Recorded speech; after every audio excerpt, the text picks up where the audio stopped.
নমস্কার বন্ধুরা, আমাদের আজকের রেসিপি সবজি পাকোড়া। এর জন্য আমার লাগবে সবজি আলু কুচি, ফুলকপি কুচি, কাঁচামরিচ কুচি, গাজর কুচি, পেঁয়াজ কুচি, ধনেপাতা কুচি। আর লাগবে বেসন, চালের গুঁড়া, হলুদের গুঁড়া, মরিচের গুঁড়া, জিরার গুঁড়া, কালি জিরা, লবণ, সামান্য একটু চিনি, আর নিয়েছি স্বাদের জন্য ম্যাজিক মশলা।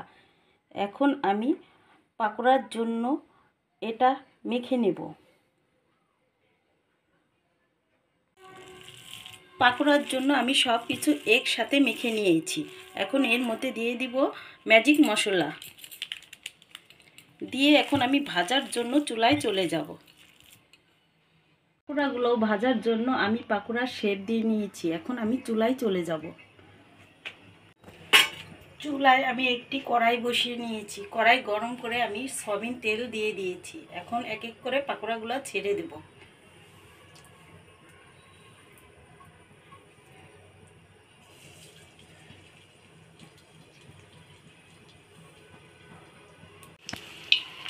আমি এক এক করে সবগুলা পাকোড়া দিয়ে দেব, যতগুলা এই কড়াইতে আটে। বন্ধুরা, আজকালকার বাচ্চারা সবজি খেতে চায় না। আপনারা এইভাবে একবার পাকোড়া বানিয়ে বাচ্চাদের খাওয়াতে পারেন।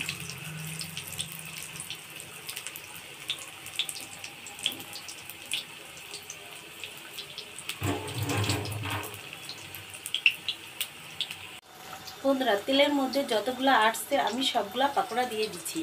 আমি এভাবে 2 ব্যাচ পাকোড়া ভেজে নেব। উল্টিয়ে পাল্টিয়ে লাল লাল করে একটু সময় নিয়ে ভাজবো বন্ধুরা। 5-6 মিনিট সময় নিয়ে ভাজবো, যাতে পাকোড়াগুলো ভিতর থেকে ভালোভাবে সিদ্ধ হয়।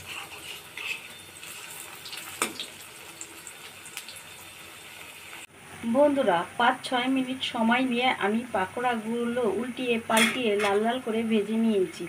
দেখুন বন্ধুরা, পাকোড়াগুলো কি সুন্দর মুচমুচে হয়েছে। শব্দ শুনে নিশ্চয়ই বুঝতে পারছেন। আমি এখন এক এক করে পাকোড়াগুলো তুলে নেব।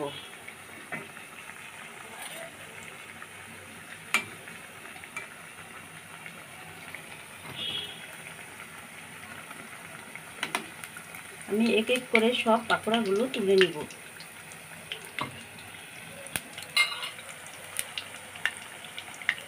বন্ধুরা, আমি এক এক করে সবগুলা পাকোড়া তুলে নিয়েছি। দেখুন বন্ধুরা, হয়ে গেল আমাদের সবজি পাকোড়া। পাকোড়াগুলো বানানো কত সহজ বন্ধুরা, খেতেও অনেক মজা হয়েছে বন্ধুরা। দেখুন, একটা ভেঙে আমি দেখাচ্ছি কি মচমচে হয়েছে। আমার রান্নাগুলো যদি বন্ধুরা আপনাদের পছন্দ হয়, প্লিজ সবসময় পাশে থাকবেন, লাইক এবং সাবস্ক্রাইব করে দিবেন। এবার আসি তাহলে বন্ধুরা।